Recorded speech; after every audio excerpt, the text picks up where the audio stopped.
This is a difficult time for everybody, but it's a great time for brands to change their perceptions of, being only for profit, and try to actually help society, because they play such a central role in society, right?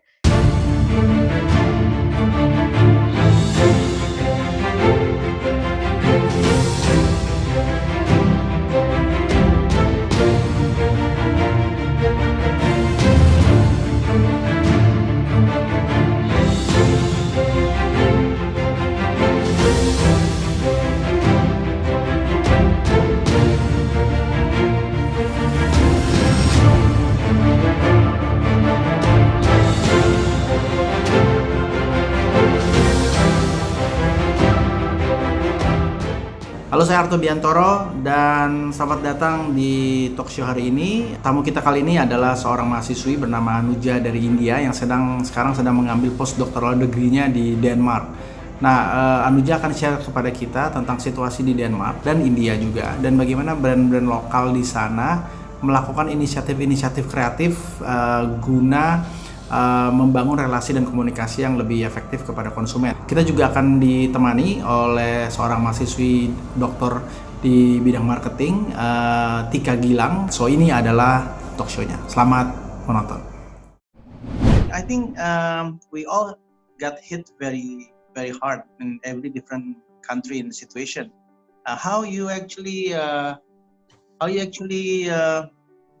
manage there in Denmark? What happened, people there? So in Denmark, it was quite interesting because there was a bit of a confusion, at the initial phase where nobody really knew what was going to happen. Cases had started increasing, but we weren't quite sure. And then all of a sudden, one day the government initiated lockdown. So we got the press briefing in the evening, I think at around 8 p.m., that from tomorrow we're going into lockdown. And this was on March 11th. So on March 10th, the announcement was made, and on March 11th, we were going into lockdown. And then on March 10th at 8 p.m. after it was made, everybody was out. Everybody was panic buying. That's the first thing that people did. And it was really interesting because, of course, I didn't think about panic buying, but I was on chat with one of my friends who's from here, and she was like, "Oh, I'm going to the store." And I was like, "What?" And she's like, "Yeah, I'm going to this store because everything's gonna get sold out." And I was like, "Oh my god, I need to do this as well." So I also joined it in panic buying, of course. I went to my local grocery store, and there was a queue already to get into the grocery store. So we had to queue outside the grocery store. Everybody was just standing and waiting to get in. It was really interesting because at that point nobody was following social distancing. So it was actually a very bad idea to go to the store at that point, but everybody had panicked. So I was there. I think it took me around half an hour to get into the grocery store, just queuing outside on a cold winter night in Denmark, which wasn't great. Did they allow you to be there on certain hours only, though, on limited time? No, shopping? So they were just kind of trying to control the number of people in the store at a time because so many people had rushed out, right? So they were only letting in few people at a time. So you just had to queue and wait for your turn to get into the store.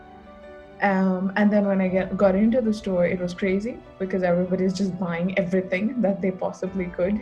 And Danish people, so toilet paper, of course, was going like crazy. That's exactly what happened in England. Yes. It is. I think in all Western countries, that's what happened.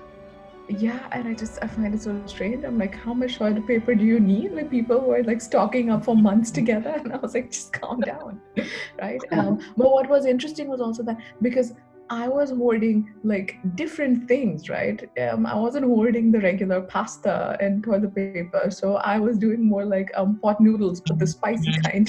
So nobody was going for that, so it was fine. You're safe, yeah. Exactly. I was like, this is okay. All the white people can hoard their things. I'll be fine. I know you're still on your postdoctorals, right, program in Denmark. Yes. So you are originally from India? Yes. Yes. Which part of India? I'm from Pune, which is in Maharashtra. It's 4 hours away from Mumbai. Oh, okay. So how's your relative there, family? Are they actually? My parents are in Pune, and they're actually having a difficult time because in India the lockdown was unplanned. Everything kind of changed within 4 hours. The announcement was made, and then 4 hours later, the country went into lockdown. Same thing again, people were panic buying and everything. But what happened is the difference between India and Denmark is in Denmark, the supply chain has managed to cope. So after that initial panic buying, everything came back into stock and people were kind of calm now. Nobody's panic buying anymore. So everything is in stock, everything is available. You can go to the grocery anytime. But in India, it's not the same at all. So the supply chain has been affected really badly because, of course, bigger population. Actually, I really want to know what is the government incentive toward local entrepreneurs. In here we already start seeing like some of the credits and all this different type of policy related to real sectors has been increased very well by the government. They start talking on the banking industry and social health care, making sure that all the initiative can be postponed, those kind of stuff. Is that really same thing happening there? In Denmark, the response has been absolutely fantastic by the government because as soon as they announced the lockdown, they also said that they would be paying 75% of employees' salaries, and hoping that companies would contribute 25% so that nobody gets laid off. On top of that, they're doing massive cash flow, cash flow injections into various industries so that the economy continues to function. So the Danish government has been fantastic, very proactive in making sure that the people are taken care of. So companies are getting incentives, people's salaries are being paid, and they're trying to keep life for people as normal as possible. Somehow in Indonesia, a lot of entrepreneurs try to be creative in solving their local issues. So what happened in Denmark, maybe as well in India? In Denmark, to be honest, I haven't heard of that many examples of these things happening. I think that might be because, again, the government is doing so much to keep companies going, with kind of buyouts and things like that, which is probably why they haven't had the need to get very creative. The only kind of two things that I know of is one is, Lego is from Denmark. Yes. Yes. So what Lego has been doing is they have a Lego Foundation, and they've been giving out massive grants in order to help fund research for COVID-19, of course, but also in order to develop new ways for children to learn while they're at home. Because that's what Lego is all about. So they're kind of looking at helping out parents because kids are at home all the time now. Yeah. So they also have an online platform that they've started where parents can go to see sort of creative new things that you can do with Lego, new ways of building and things like that, just to keep your children occupied during this difficult time when they're home. So I thought that was a great example of a brand getting involved. The other one I know of is also, the Carlsberg beer is from Denmark. Yeah. And there's a Carlsberg Foundation that actually runs a couple of museums in Denmark, which I think not a lot of people know about. So they've actually given out a huge grant to smaller museums in Denmark in order to keep them running and in order to help the art industry as such. Because the other thing that's happened here is all large gatherings are banned till August.